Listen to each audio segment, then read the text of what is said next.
Hi all, how are you? I'm tired. I'm really, really tired. If you follow me on Twitter, you have seen yesterday that Anne was sick, and she was so sick that I actually stayed home. And I don't use sick days very readily for whatever reason. It's really a weakness on my part that I worry so much about missing out on things or not getting things done that I so rarely take sick days. But we established earlier in the semester that that's not such a good thing. And but yesterday, what happened? I'm so tired. It's hard for me to even think clearly right now. But Anne had not been feeling 100%. I guess that was Tuesday. Yeah, Tuesday. I guess today's Thursday.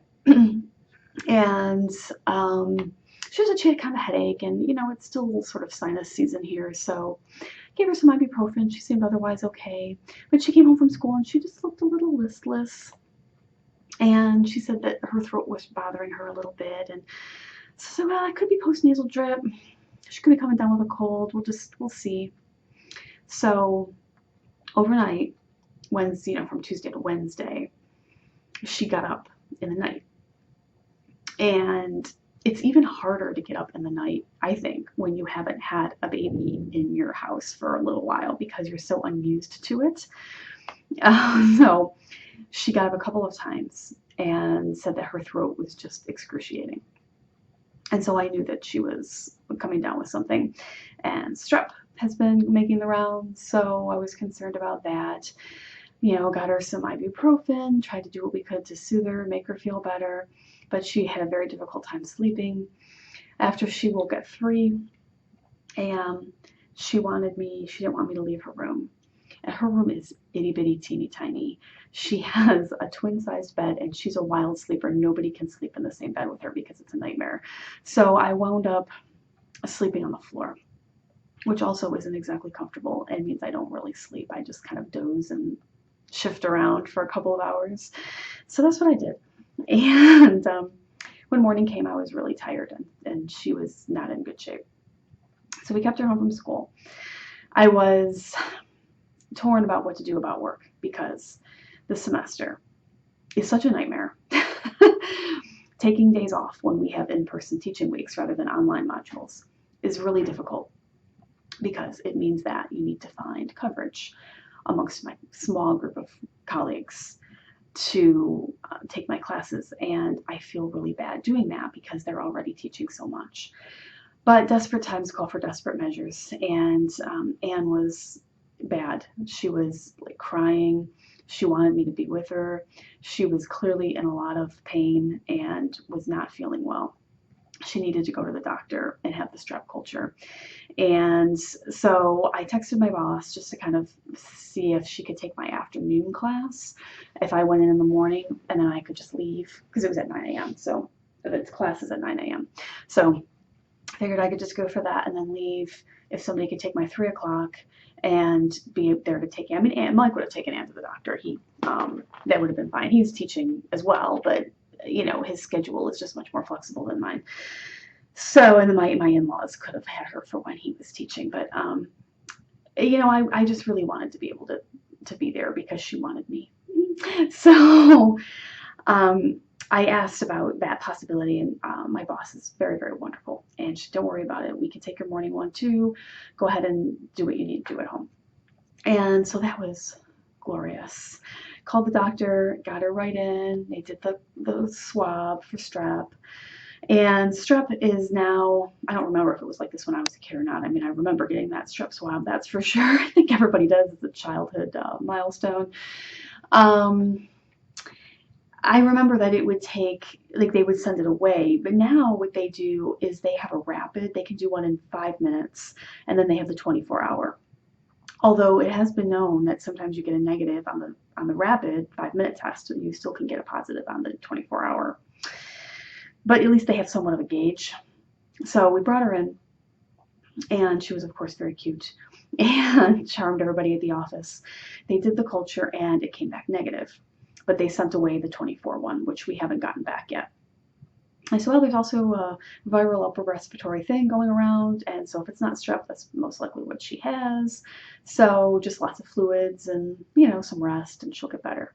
Okay. Well, we get her home, and she worsens throughout the day.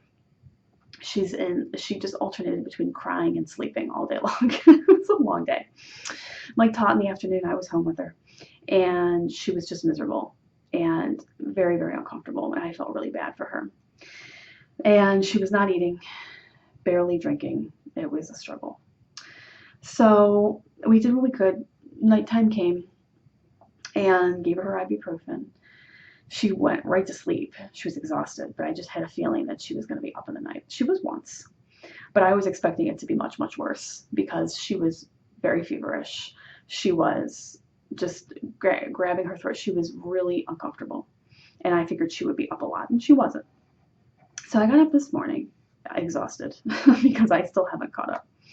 She got up this morning, and although her throat is clearly still bothering her, she seems a little better.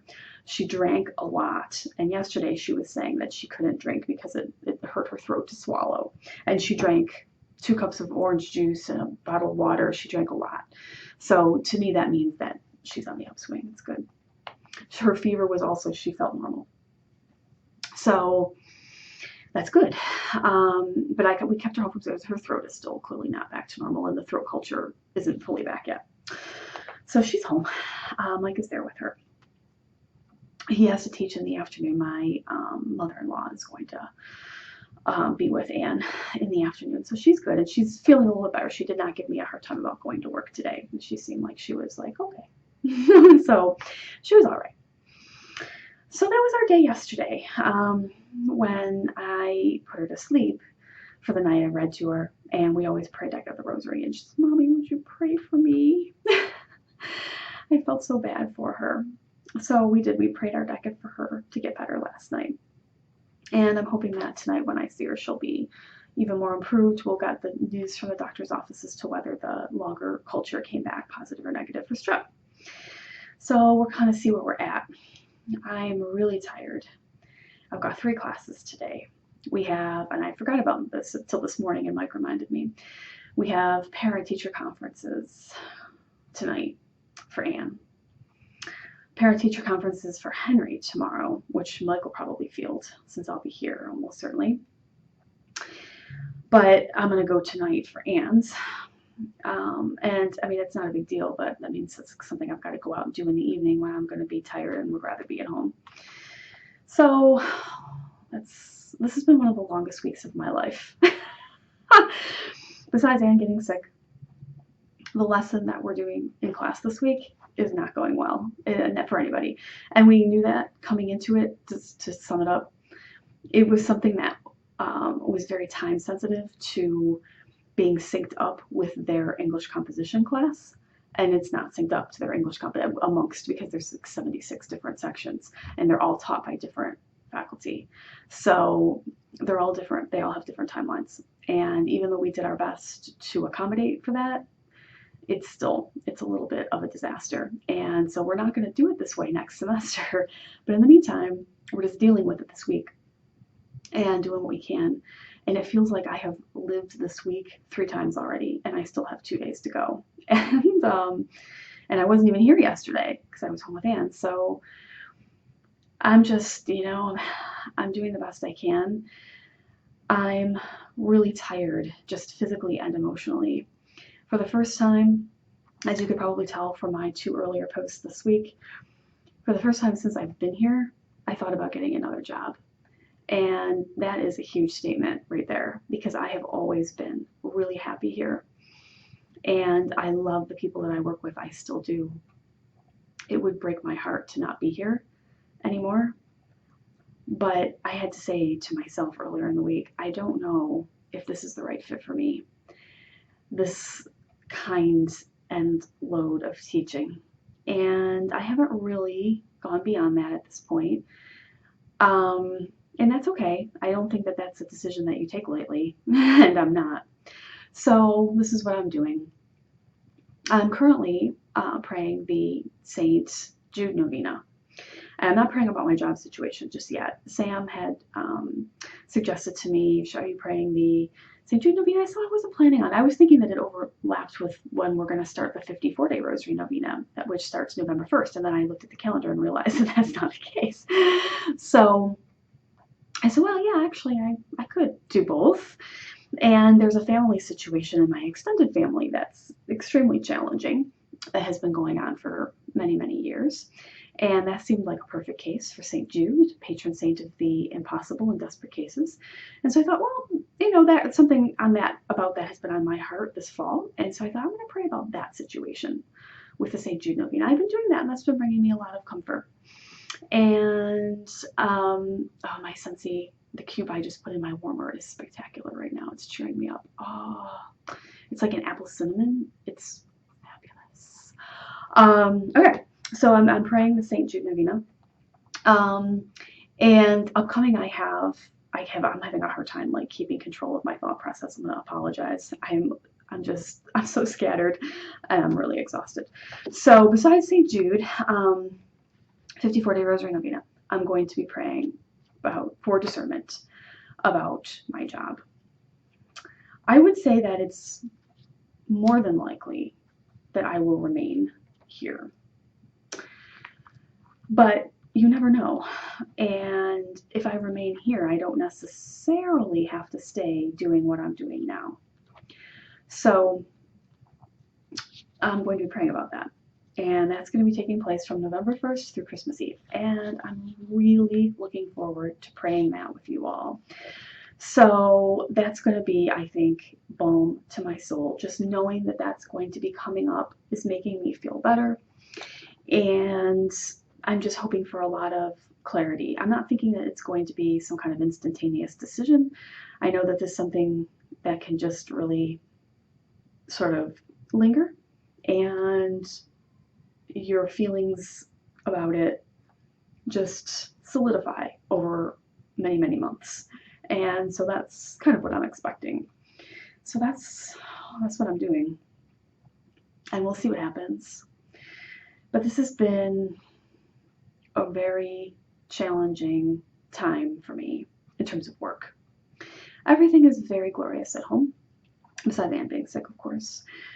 But Mike has a play, his second weekend of his play this weekend, and I love when that rolls around. So I saw the play this past weekend, and he was terrific, as always.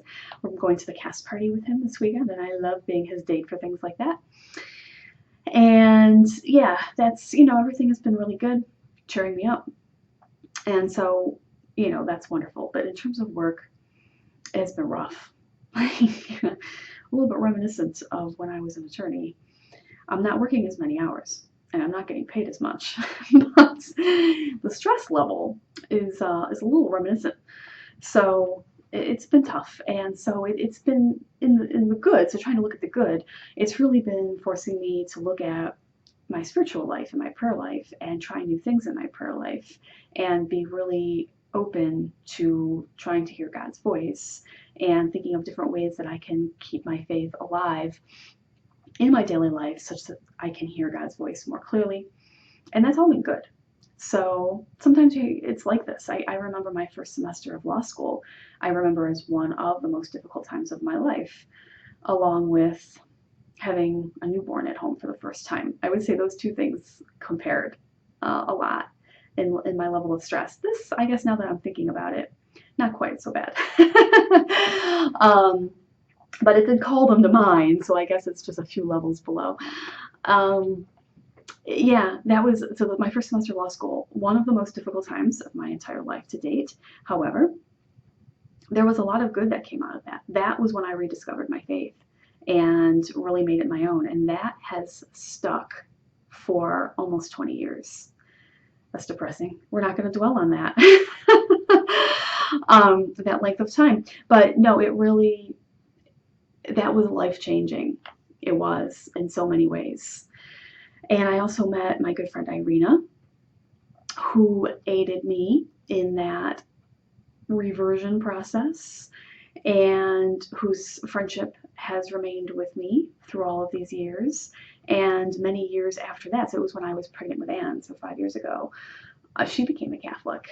And I was her godmother when that happened. And so many, many meaningful things took place during that time.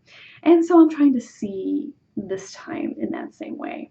I've got a lot of meaningful, new and meaningful friendships in my life in the past. I mean, predating this semester, but only going back a year or two.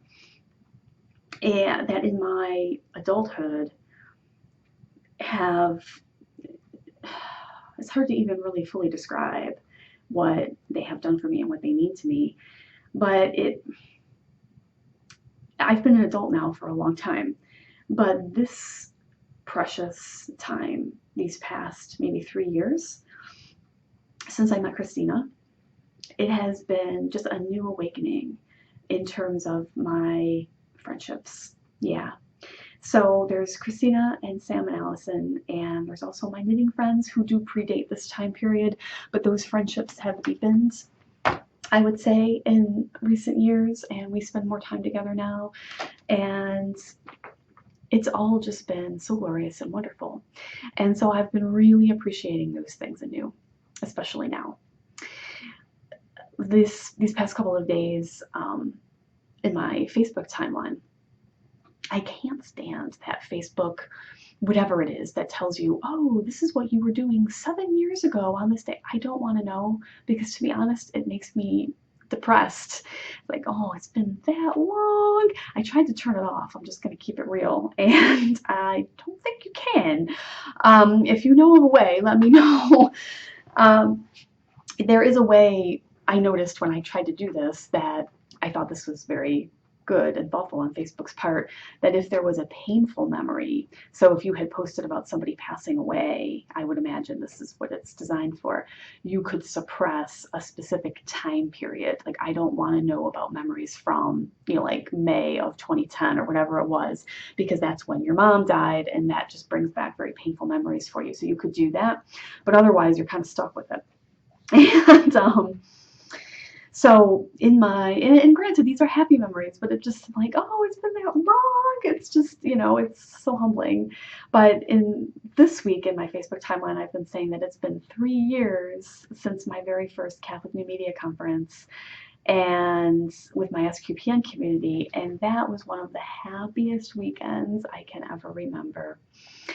It was so fun and wonderful. And I'll put a link to the post I wrote about it back in October of 2013. And it just was like, oh, and I don't know that they're ever going to have any more of those. I went in 2013, and then I also went last June, so June of 2015.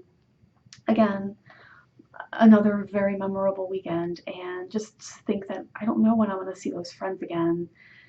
I obviously keep up with all of them online, but I don't know when we'll get together in real life again. It makes me sad. It makes me sad. So that's just what's all on my heart today. I'm going to go about my business. I have to leave in about 15 minutes for class. I hope I stay awake. Going to do the best that I can. But I'm enjoying the novena. I'm looking forward to the 54 day, so I hope you're planning on joining in. I am appreciating all of my friendships and all of the love that I have in my life so much right now, and all of you, every single one of you, is a part of that. So I hope you know that and how much you mean to me. And so if you want to write in and just commiserate in any way with me this week, I would love to hear from you, hear what's going on in your life. I don't know if I'm going to get to an Inspire post this week, but I did that on Tuesday, that 5 things I'm grateful for. That's in the same vein. And so that may suffice for this week. I'll see if I have time to post tomorrow. It might be, Fridays are traditionally a little busy. So that's, yeah, but I've got dance tomorrow, and we have a Hafla next month, and I haven't even started working on a solo yet. So I'm trying to focus on things like that are fun, creative outlets for me and are joyful. And so we're focusing on the joy this week. So write in, let me know what joy you are focusing on, and I look forward to talking to you soon. Bye.